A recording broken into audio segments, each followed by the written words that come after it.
Alright, now let's talk some basic right hand technique for guitar. And I'll give you a couple different ways to do this because there's definitely more than one way to do this, and you'll see lots of different guitar players with different right hand techniques that are all very good. So there's kind of some underlying principles I want you to apply, and then I want you to figure out what works best for you, because everyone's hands are slightly different, different sizes, you know, joints bend in different ways for different people, and that's where you kind of have to make it work for you. But there is some underlying principles I would kind of use to find what's the best right hand technique for you. Okay? So let's start breaking it down. So again, you can use, we're using the classic pick grip that I described in that previous video, and I want you to continue using that. And basically what I do for guitar is I use a free floating wrist. So I come from the mandolin, that's the instrument I started on. So when I went to guitar, it was easier for me to continue that same floating wrist. A lot of guitar players will plant maybe 1 or 2 fingers or 3 fingers on the pick guard. I believe Tony Rice did that. I think Brian Sutton does that too. And then they use that to basically keep their fingers anchored.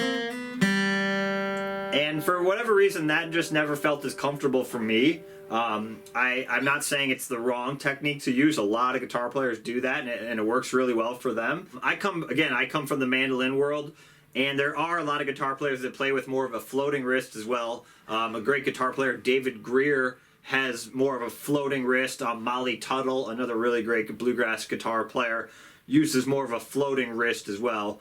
And I find that works well for me because when I switch from strumming to lead, I can basically keep that same wrist motion.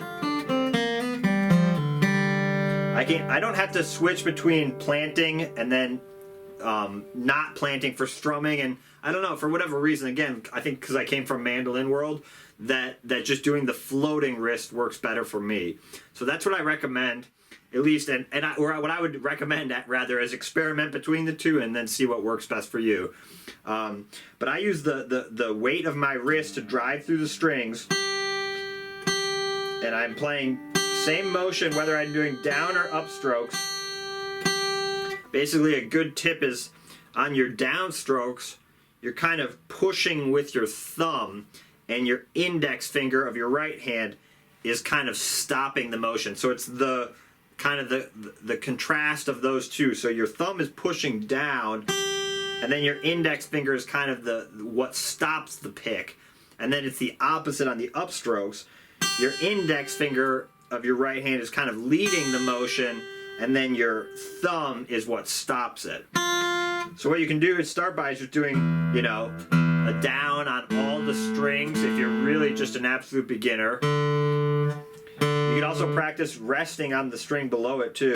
That's good practice.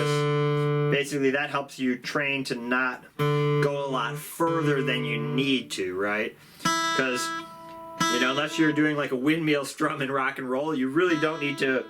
My right hand will basically never even come down this far. I really try and limit the movement as much as possible. And that is one of the benefits of planting, is it basically limits how much you can move your hand. So maybe that's why people do it. But I just do that through kind of repetition and training. Just training my hand to not go down too far. The farther you go down, the further you got to come up. Same with your upstrokes. If I do an upstroke and I come way out, I'm going to have more distance to come back. The other thing I recommend against is kind of doing like the turnkey, where you basically, you know, kind of the motion you would do to turn a key in a lock. Again, you might get a little traction with that at first, but long term it's gonna really slow you down, I think. Basically, we want the motion to come from our wrist. We don't even want the motion to come from our forearm. If we're doing this, you know, try this for a little bit. You'll see how tired and how quickly you get tired when you're doing this motion.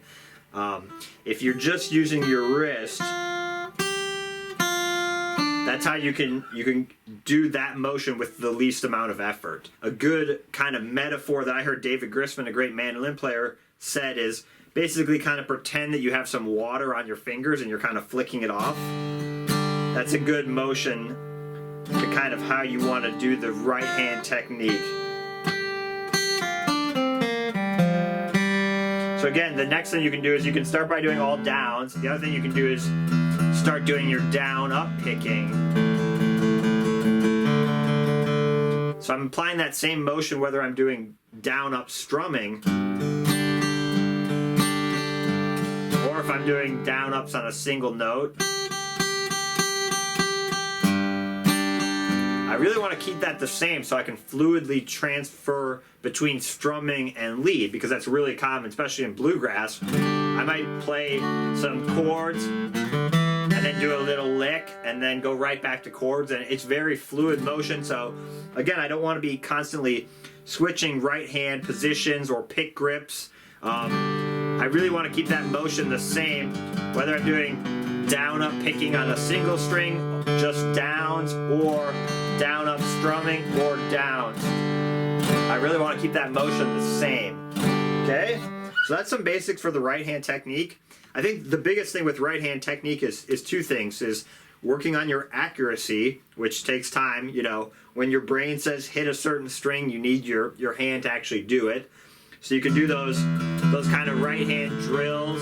Another good one is doing like a down on one string and then an up on a different one.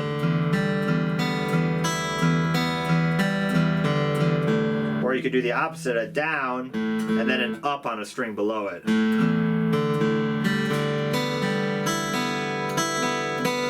You know, any of those kind of string exercise can be good practice.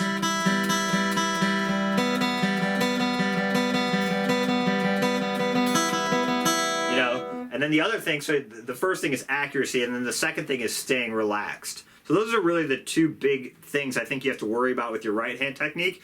If your accuracy is pretty good and you're staying relaxed and you know you're not tensing up, probably whatever you're doing with your right hand is going to work okay. So that's what I would focus on, is staying relaxed and then improve your accuracy over time. Other little final tips is, you know, you'll see different guitar players, if your thumb bends right here, I think sometimes they call it a hitchhiker's thumb. I know Tony Rice's did that, where he could basically just bend his thumb and move it across the strings. My thumb doesn't bend backwards like that right there, like his does. I can't do that. If your thumb bends in that way, that might be a technique you want to try.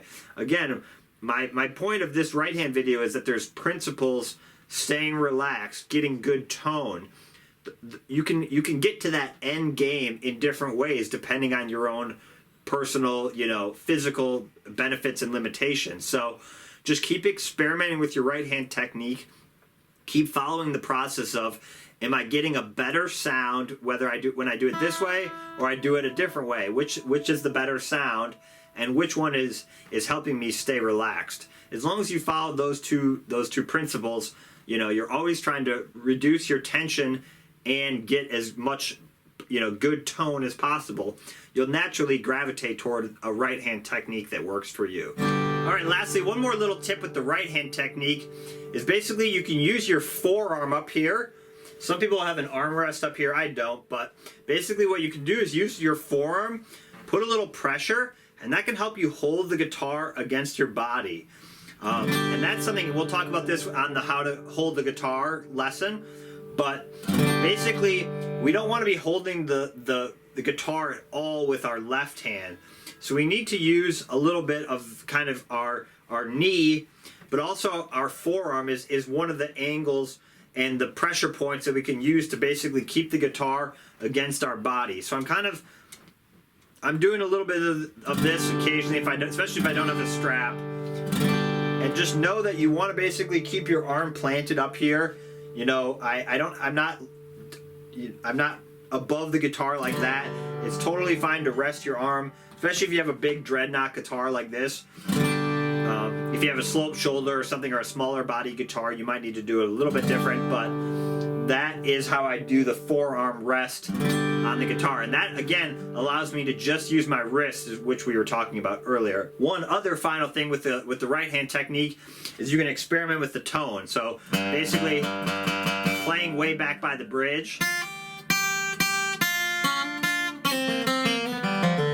is more harsh or brash or kind of coarse playing up here is sweeter sounding. You know, right above the sound hole is kind of a mix in between. But basically think of this as your voice, okay? So just like you could talk higher or lower, or talk with a gravelier voice, you know, or a sweeter sounding voice or an airier voice. This is basically your tone changer. So you can use the power of your right hand or whatever your strumming hand is to basically change the tone, but you can also change your position of your hand very slightly. So if I'm really digging in, I might go back here a little bit more. If I want to play something a little bluesy or aggressive, if I want to play maybe up the neck, I might move up here a little bit more. You know, playing way back here, way up the neck, maybe doesn't sound quite as good.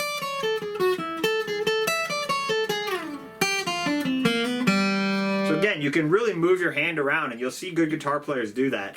They don't necessarily just play in the exact same spot for the whole song. They might move back here for certain sections. Maybe I do a G run and I slide back here to pop that G run out, and then I move forward a little bit. You know, I'm not doing like a giant movement with my arm, but even just a slight movement back and forth can make a big difference. All right, give that some practice. All right, good luck.